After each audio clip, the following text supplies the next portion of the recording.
do you like the feeling of power you have as a newspaper proprietor, of being able to sort of formulate policies for a large number of newspapers in every state of Australia? Well, there's only one honest answer to that, of course, and that's yes.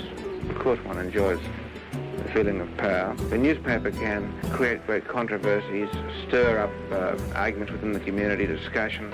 It can throw light on injustices, just as it can do the opposite. It can hide things and be a great power for evil.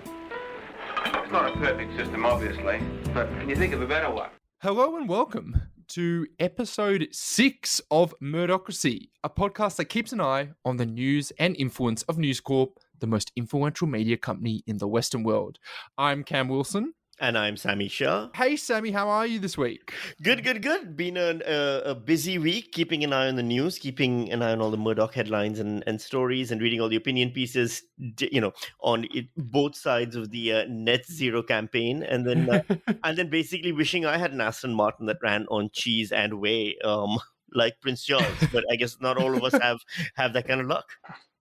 You mean you don't have one of those? You don't get that on a journalist salary? No, it turns out all I have is a 2009 Toyota Corolla that runs on my income, basically. But man, it is remarkable. Can you imagine driving an Aston Martin that runs on wine and cheese? How is that not the only thing anyone ever talks about all the time? Is that real? I thought you were joking. No. So Prince Charles was interviewed by the BBC about environmentalism. You might have seen like the bits about the interview where he kind of critiqued Scott Morrison for not attending Glasgow. The other thing that came out of that interview was a while ago, apparently, his 50-plus-year-old Aston Martin had been converted to run on wine, on excess British wine and the whey extract from cheese. So he literally has a car that runs on wine and cheese. Are you for real? Yes, it is the coolest thing on earth. I never thought I'd say Prince Charles is cool, but yeah, I think he's cool. Oh my god. That's like if I wrote that in a fictional novel, someone would be like, "That's too on the nose." Come on, really? Exactly. Hey, Sammy, I have a really important question to ask you before we get into the good stuff. Mm-hmm. Are you ready for Succession this week? Oh, so yes. Now here's the thing. I've been re-binging season 1 and 2 of Succession to remind myself of how good it is. And oh my God, it is so good. It actually gets better on the second viewing, which I didn't realize the writing is that sharp. And now I'm just really hyped for season 3 because, wow, it's going to be very intense. So Succession, for those people who don't know, is very, very closely based on the Murdochs. Well, I mean, it's not technically. They try and, say that it's not, and they do take leaves out of the books of other kind of rich and famous families. But if you are someone who is kind of interested in the machinations of News Corp and the family that controls it, the Succession is a great series to watch. Yeah, absolutely. So here's my question, right? Because the machinations of the family that owns it is something that I only have experience about or knowledge of from, the odd New Yorker article or something, in Crikey or Saturday Paper or something. How close is this, by your estimation? 10% or 70%? Oh, way closer to 70%. So, I mean, really? So Succession is about a family that owns a media company. It's a kind of media company that is a little bit behind the times. So it's, they have a news channel, kind of like Fox News. It's also quite conservative as well. They also have like other things outside of their news companies. So they've got things like parks and stuff. And as you know, like, News Corp and association with Fox and how they've had entertainment and stuff. And they've got this kind of battle between, there's 4 children and an aging patriarch of the family, but really there's 3 children who are kind of duking it out to take control of the family business, which is still, despite having shareholders and all that other stuff, very much run by the family. And so there, like, I was listening to, I'll give a shout out to another podcast, The Culture, which is Schwartz Media's podcast about pop culture, and they did something about it, and they kind of pointed out that there's influences from kind of other rich media families, but it really is there is a strong sense that it is really about the Murdochs.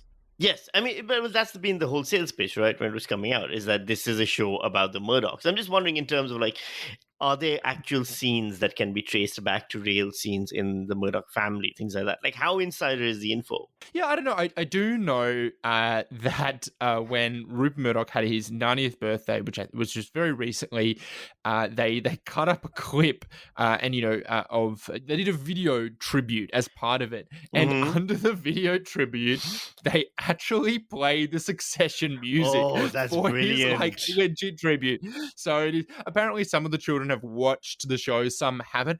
Sammy, if there was a TV show inspired by your life, Hmm. you would definitely watch it, wouldn't you? Yeah, anyone who says that, it's like that thing when someone says they never Google themselves. Someone famous will say that, and you're like, you liar! Bullshit. Of course you are. You Twitter search your name, like you do Yeah. it all. So yeah, of course they're watching it, and of course, I mean, Rupert Murdoch might not be watching it, but I'm pretty sure everyone else in the family is. So on to this week's episode, we were going to have Keaton Joshi, who is a renewables and clean energy consultant and great writer, but he actually and his partner have had their second child, and so that meant Yes. that he was kind of busy otherwise. But we wish them well. We hope the child is happy and healthy, which I think it is. We'll kick on otherwise, and maybe we'll get a chance to get him on the future, but we will get a chance nonetheless Absolutely, to yeah. talk about the News Corp Net Zero campaign. No, and congratulations, Ketan. We're disappointed that you prioritized the birth of your second child over this podcast, but we're willing to overlook that. Totally. Second child, I think, is a bit borderline. Third Yeah, child, I third would probably child, come on the come on. podcast. Yeah, I know. First child, we understand. So Yeah. We'll give you this one. We It's a give it line this ball. one, yeah.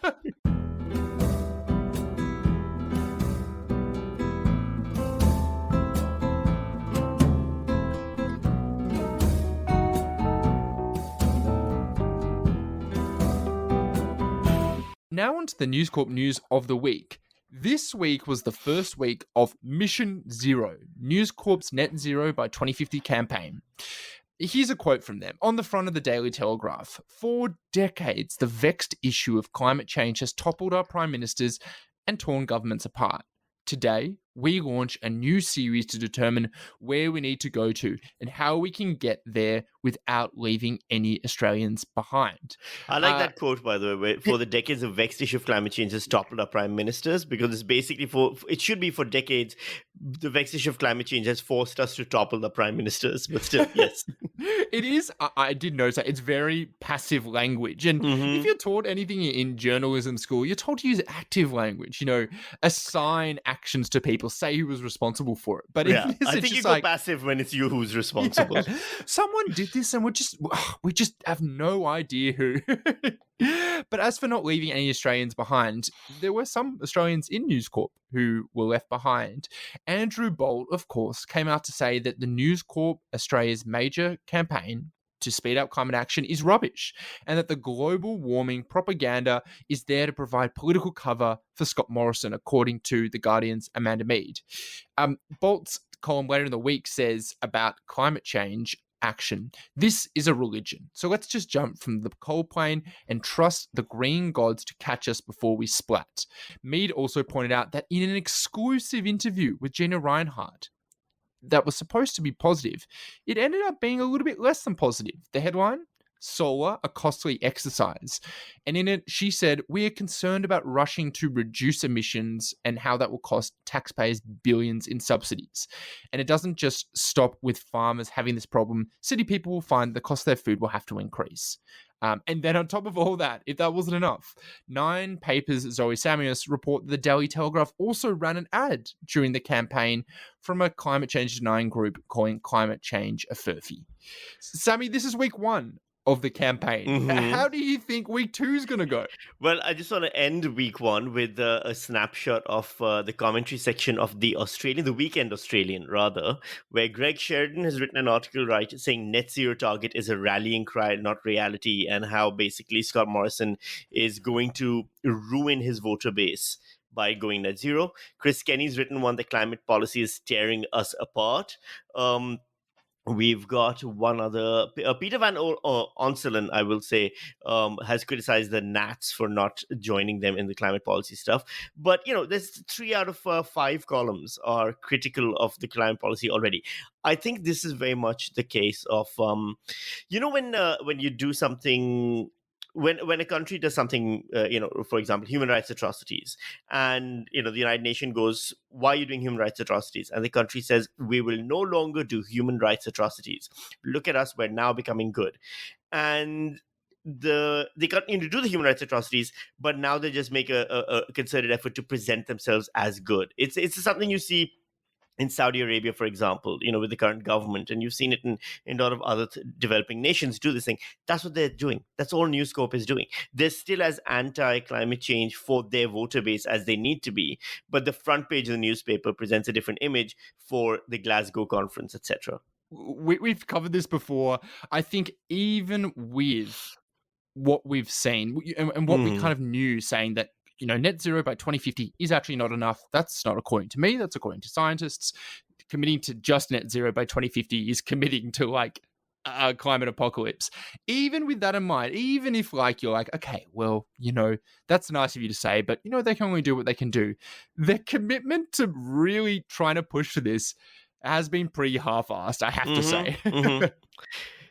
We know what it looks like when they really try to push for something. That's just it. The headlines when they were trying to get rid of Kevin Rudd, for example, in that election, against Tony Abbott. Those were an example of when News Corp really gets behind a singular message of what it can turn out, and we are not seeing that at all right now. So yeah, it's pretty clear where the level of commitment lies. And to show this level of commitment, Sami, I want to play a game, and I'm springing this on you. I said I had a little surprise for you. Yes. Here is my surprise. Let's play a game. It's called News Corp or Energy Company Press Release. Ooh, I like this. And as you can probably tell from the title, I've gone through some of the articles from this campaign.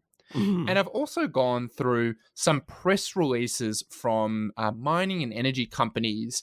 And what I'm going to do is I'm going to read you a quote that's not attributed, that is either from one of the two, and you're going to tell me which one you think it is from. And I'll give you a few more details. All right, sure. You ready? I've got 4 here. I'm just going to say before you go, do you think are you confident you'll be able to tell them? To be very honest, not at all. Not at all. In fact, I would give the benefit of the doubt to the mining companies because I think they do a better job of pretending to be environmentalists than News Corp. I think you're underselling your skills, Sami. All right, let's do this. Let's see how good I am at spotting propaganda. At number 1. Perhaps the major reason that climate change action has been so repeatedly stalled in this country is that debate has fallen victim to a culture of constant complaint, that nothing is ever good enough and everything is too little, too late. What do you reckon? I would say News Corp. That sounds like a piece from an opinion column, possibly by someone who wants to see some climate change, but is frustrated by the way climate change advocacy groups work. Ding, ding, ding, ding. You are correct. So that is from the main piece for this called Mission Zero, Putting Australia on a Path to Net Zero Future. What's kind of interesting is that in their kind of campaign, and this has been led by Joe Hildebrand, to me, it's obviously not just making the case for net zero. One, it's making a really big case of the fact that News Corp is stepping in. Really it is essentially a kind of almost like image, almost like a PR campaign to say that, we are doing something and that everything, there's been all this other division elsewhere, but finally, the adults in the room are stepping in. And as part of that, as part of putting themselves up, they kind of have to put other people down as well, rather than like a positive campaign of like, let's all do this together. They're like, look at all these children, just, fighting it out as usual. It's time that, the real grown-ups do something. Okay, number 2. Batteries and energy storage are critical to supporting increased growth of renewable energy generation and in turn driving down pressure on wholesale electricity prices. I mean, that's very obviously a mining company. Correct. There's no style to the writing. Yeah. That is a corporate memo. Say what you want, but at least the News Corp journalists they have flair. They're good Yeah, writers. you cannot deny that they have flair. Yes. Yeah, that is from AGL Chief Operating Officer Marcus Brokoff. So I think he needs to work on his writing. Okay, here we go. Avoiding power price hikes with a smooth transition from fossil fuels to renewable energy is a central goal of the nation's electricity producers and biggest emitters. I'm going to go back to mining companies. Wrong. That is Really? from the article Australia's 10 highest greenhouse gas emitters and how they're cutting back as part of this campaign. An article that was criticized as saying, well, you're doing this you're doing this campaign about going to net zero, and what you do is you go and speak to the biggest polluters and give them a free kick to greenwash themselves. Oh, wow. Okay. That's an interesting take, but also, yeah, all right, fine. I got that one wrong. All right, give me another one. Hit me with another one. Okay, final one. The energy transition has real-world impacts for workers and local communities. This is a real-world challenge that we must meet by employing a range of technologies. That would definitely be mining companies. Yeah, correct. That is from Yeah. Energy Australia pledges to accelerate the clean energy transition from Mark Collette, Energy Australia Managing Director. I agree. They do need to work a bit on their writing, don't they? Definitely. I mean, it's one of those things where it depends on their audience. Their audience doesn't want flair, so they go bland. Totally. Yeah. All right, that was not bad. You got 3 out of 4. I did a lot better than I thought I would. I'm quite proud of myself. I will take whatever win I can get these days. Sami, last week we were wondering about the NRL and News Corp and kind of how we got here. Well, there was some reporting this week from Zoe Samias, Michael Chamis, and Adrian Pozenko, which went into some more details, which I thought were quite interesting about the history of News Corp and the National Rugby League. I'll just read a little bit from it. And they explain some, even to someone like yourself who's self-admitted not super into sport, there's some pretty juicy history around the kind of power between major media companies and playing for having the rights to show the sport. So in the late 1990s, News Corp's failure to secure a paid television rights to broadcast the rugby league led to a lengthy legal battle between Australia's most renowned media moguls, Kerry Packer and Rupert Murdoch. The Super League, which ended with 2 rugby league competitions running alongside one another in 1997 before a peace deal was struck the following year. In 2015, after the NRL signed a $925 million 5-year deal. Woo, not bad, huh? With its free-to-air partner, Nine, on the first day of Murdoch's visit to Australia. Very, very convenient timing, huh? Yeah. When the king arrives, he gets shit done. I know. Well, no, that's they signed the deal when Murdoch arrived with the competition company. Yeah. It led to a vitriolic campaign against NRL boss Dave Smith, who ended up resigning in the middle of negotiations. The long-standing tensions between News Corp and the NRL now appear to be water under a bridge as Volandis took the helm in 2019. He's run Racing New South Wales since 2004, and as a result has a long-standing relationship with News Corp, its newspapers. Media executives say that this relationship is an important part of why Foxtel loves the NRL again. Sami, maybe I'm being a bit naive, but isn't it crazy that these literally now billion-dollar deals are all kind of, hinging off these very personal relationships? Well, I can't remember in what context it was, but we ended up making the same observation about something last week as well, I remember. And it is very much that. It's very much a personality politics game in the end. There's a small pool of people who are playing the game at this level with, this much money. And it's not surprising that they all end up hanging out in the same bars and the same clubs and the same soirees and making these deals over there. There's in Pakistan, I keep going back to Pakistan, but just for the media, the scene over there is very interesting because if you're a rich person like a billionaire, you set up a TV channel. It's just a thing you do, and it's largely to protect your media interests and to protect your reputation, because if anyone attacks you, your entire TV channel can attack them. And so you end up with all these really rich people who hate each other, but all also occupy the same space, and all have the same amount of money, so they also kind of hang out together, and the kids all marry each other, and it becomes a feudal kind of setup.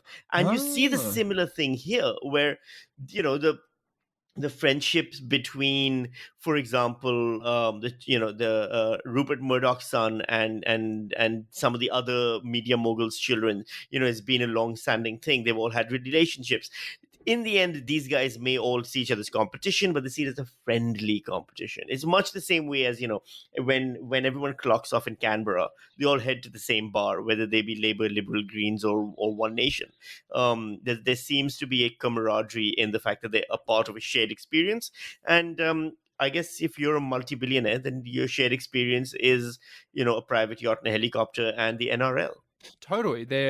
Their class solidarity means that despite being at war with each other, they all have a lot more in common with each other than they do with, like, the unwashed mashers. Yeah, they hate us way more than if they hate each other. We can definitely agree on that. Sammy, I'm kind of curious. Can you, just give us a real short explainer of what is the media landscape like in Pakistan? Huge. It's humongous. So we have, I'd say something like 25 to 30 TV channels at this point, and most of them are 24 news channels. 24 news channels are the bread and butter of the country, and they're almost all privately owned. There is a level of regulatory authority. There's an organization called the PEMRA, Pakistan Electric Media Regulatory Authority, but they look out more for morality stuff, nudity or sexualized content, etc., etc. But when it comes to the and look, there's a few lines you don't cross. One of those being, attacking religion or attacking the military. Those are lines that are fairly well drawn in the sand. But if you're a civilian politician, and if you're Imran Khan, if you're whoever, the media will and can and does quite often go after you, and it's very much a hyper adrenalized version of Fox News, and CNN and MSNBC. In America, you see the leftist news and the right news and how they kind of fight with each other. India and Pakistan news channels have that, but on steroids. Really? Yeah, absolutely. And they've taken to the limit in terms of how many talking heads you can have on a screen, how rude and abusive can a commentator be, a lot of those things. But also at the same time, there's a lot more free press than you would think there would be. Yeah, exactly. How you can kind of go more full on, but also if you've got more kind of outlets, at least that gives more different views and opportunities for people to differentiate themselves. Because at the end of the day, like, a lot of these places are businesses, right? Mm-hmm. And to offer your own product, you've often got to give something, something new. And that means giving a voice to different kinds of groups, which is why, and we'll kind of get into this now, there's kind of an interesting thing that came out about some reporting about the Senate inquiry into media diversity. Now, we spoke to Green Senator Sarah Hanson-Young a few weeks ago, and she hinted that there's a few more things on the horizon. And one of the things that came out this week was that News Corporation chief executive, the global big one, Robert Thompson, is going to be coming and appearing before the Senate inquiry. The senator said in a statement, the committee will have serious questions for Mr. Thompson about the organization culture and the business model that News Corp employs both in Australia and around the world, given evidence that we have heard about the treatment of women, the use of their platforms for character assassination of individuals, and COVID disinformation shared on Sky News that resulted in the broadcaster being banned from YouTube. So that was reported, but there was an interesting part of the Australian's article, reporting on themselves. Yes. A very pointed paragraph. However, the inquiry has not heard from Nine Entertainment chairman Peter Costello or its current chief executive Mike Sneesby. Former Nine CEO Hugh Marks appeared in February just prior to leaving, but no Seven West media executive has fronted, nor has the inquiry heard from anyone at Channel 10 owner CBS or from the ABC or SBS. Sammy, is this wrong? I mean, I know we're a podcast about News Corp. I talk about how it's the most influential media company, certainly I think in Australia, but I don't necessarily think that's due to just its size. It's how it uses its power. Do you think that when we're thinking about media diversity in Australia, just focusing on News Corp by itself kind of overstates, in a way, the dominance that it has? I mean, look, News Corp is definitely not the only problem in Australian media. It's a big problem in Australian media in terms of the dominance it has and the kind of tone it sets and everything. But I mean, one of the reasons, for example, why I barely have ever watched Australian television isn't because of News Corp. It's because of the few other channels that exist, all present the same faces, the same media, the same bland personalities, etc., right? Like, it's the idea that you're doing a media diversity panel and focusing on one channel does make it, I don't want to use the phrase witch hunt, but it does make it quite obvious that you've got an agenda. I don't think. And it was launched with the intention of that. I mean, the Kevin Rudd campaign was about a Murdoch media inquiry that became this, and it always was supposed to be about media diversity, but through the prism of News Corp, right? So, that's not a surprise. That's not a secret. Absolutely, and that's perfectly fine. But yes, there is a valid point to be said that, why isn't Nine Entertainment fronting up? Why isn't Seven West Media? I don't think ABC or SBS have anything to say in a media diversity discussion, unless you're talking about racial diversity or cultural diversity, in which case ABC probably has a lot to answer for, and I would argue SBS, managing board of directors probably have a lot to answer for as well. But yeah, it would be nice to find out from Nine Entertainment why, some of the boring faces have been there now for 40 years and why they aren't changing them up. I don't know. Yeah, for me, I mean, there has been Senate inquiries in the past, into journalism in Australia, and it's discussed media diversity. But, we really do have one of the most highly concentrated media markets in the world. And we have a handful of companies who own everything. We're focusing on News Corp, but I think it's also worth being like, that in terms of the media diversity aspect of it is just one part of the problem. I don't have, I think just because there are so few media companies that are doing anything different and new, it kind of limits the views and voices that we get. And ultimately, I mean, I know why this paragraph was written. It was to be like, we're kind of being hard done by. This is as you said before, a witch hunt, and I think that's. Maybe I wouldn't call it a witch hunt, but it was very clearly meant to be about News Corp. But I do think the media diversity problem goes beyond News Corp. They're a big part of it, but we should also be like, what are we doing to get some, get some fresh blood in here, get some, bit of color and movement. I would like to see that come up a little bit more in the inquiry. If yeah, we could. absolutely, and not just that. It's also the conversation of why is so much of Australian media in the hands of so few. In the end, that's what the media diversity, discussion was always going to be focused on, and it doesn't. And if you only focus on one group, then it does let the others off the hook, and I don't think that is fair. Yeah. Now, finally, here's something kind of interesting that I spotted. Yahoo Finance in the US reported that the number of hedge funds in one measure buying News Corp stock is at an all-time high, with 37 hedge funds from one kind of measure that they have of it buying the stock, up from their highest ever at 35, up from 24 a year ago. This is kind of incredible to me. I was told that the media is a dying business for so long.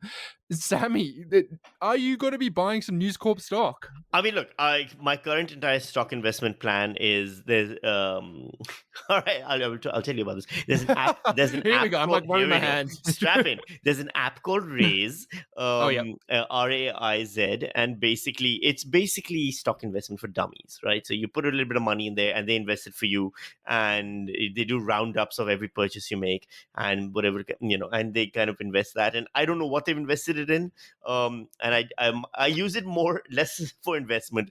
I use it more as a way of locking money away so I can't grab it and spend it on another watch, because of my burgeoning watch collection.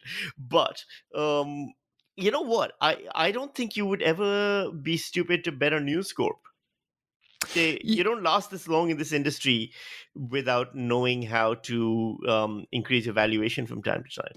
I think that they have been very smart over the last couple of years, and they've figured out that digital transformation. That's the truth. Yes. For a long time there was concerns. What is going to happen with news and in content on the internet? Is it going to just be free? And we've talked about the News Media Bargaining Code and how News Corp for years and years stuck to their guns, being like Facebook and Google are going to pay for content. And for like a decade, people were like, that's idiotic. That's not how the internet works. And they had the last laugh. They're getting global deals worth in tens of millions of dollars every year at least. Things have kind of worked out well. As for investing, this is not financial advice, but I've actually bought my first, I think, like $35 if you say Bitcoin, I'm walking away. Of Bitcoin. God damn it, man. There's a friend of mine who's a comedian who's doing this thing about basic signs of things a man says that you shouldn't date him for. And I just bought Bitcoin is definitely up there on that list. Well, Sammy, I guess how much did you buy? Like $35 worth. Okay, so I'm a tech reporter. I should probably I just wanted some idea about how the kind of space worked. And look, I'm not going to talk about crypto. I'm interested in kind of it all, and I think it goes beyond the cryptocurrency stuff. But you are 1 week away from telling me how much I need to listen to Joe Rogan's next podcast. This is how it happens. You get a protein shake, and all right. No, there's only one podcast for me, and that's Murdocracy. That's right. So every week we try to provide some balance. We believe in a balanced news media, much like a balanced diet. And therefore, we provide balance on News Corp by providing an example of something good that News Corp has done this week and something naughty that News Corp has done this week. Which one do you want to go with? I'm going to take good. And I have one that has come out of the Mission Zero, the Net Zero by 2050 campaign that I thought actually was quite good. It's by Charis Chang, who was writing for news.com.au. The headline is Why Australia Only Has 10 Years to Act on Climate Change. Already, that's, a bit further than the rest of the campaign. Why I awarded it my little gold star of the week is because it actually mentions the IPCC report. Now, I've, yacked on about that enough. We know what I kind of think about that. What shocked me was I was looking through Joe Hildebrand, what he wrote about all of the all of his pieces. He's the face of this campaign. And I noticed that he never once mentioned the world's biggest climate science report that came out just 2 months ago. It never came up. And I was like, how is this possible? And of course, the reason is because this campaign doesn't really entirely make sense if you pay attention to this. Chang here has mentioned it. It's a great piece. I highly recommend you read it. It's on news.com.au, which is Australia's most viewed commercial news website. I think that's what we need more of, not less of. Good for them. Good for Excellent. them. Yeah, absolutely. And now a bad take. So this is a piece that Terry McCann has published in the Herald Sun, and it is basically I don't want to say back rub or head massage, but it's definitely a homage to the king, where it's a piece called Rupert Murdoch and His Most Amazing Decade Ever. And it might as well have been titled My Boss and Why I Love Him So Much So He Can Give Me Another Raise. It is so embarrassing. It is so shamelessly sniveling. You read that and you feel embarrassed for Terry McCann and then also disgusted by Terry's complete lack of spine. There are definitely things floating in the ocean right now that have more vertebrae than Terry has shown in this piece. It is remarkable.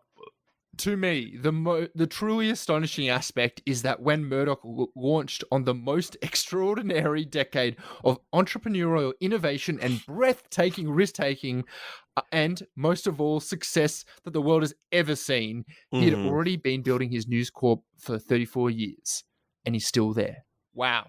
What really, a man. Just like I really feel like you've held him to account. Good on you, Terry, for having the guts to tell the boss what you really think. There's a really I can't find it anymore. I was looking for it recently. There used to be a very famous clip of Rupert Murdoch being interviewed on Fox News by a senior Fox News journalist. It says about a decade and a half ago, and at one point, the journalist asked a question about some issue Rick Fox News is having, or Rupert Murdoch is having, and Rupert Murdoch says, "I don't feel like talking about that." And the journalist says, "Oh, I'm so sorry, I didn't know, I shouldn't have asked about it," and moved on. And that very much, there's always been this thing from News Corp, which is that, look, Rupert Murdoch doesn't oversee doesn't have editorial oversight, and we have independence and everything like that. And I don't think he commissioned this article, but I don't think he needed to commission this article. I think it's very much a case of sometimes people know which side the bread is buttered on, and they want to make sure that that bread is very happy with the quality of butter being put on it. Oh, yeah. Alrighty. Thank you, everyone, for listening. That is it for this week. If you haven't already subscribed, you can, of course, find us on Apple Podcasts, Google Podcasts, Spotify, just about anywhere.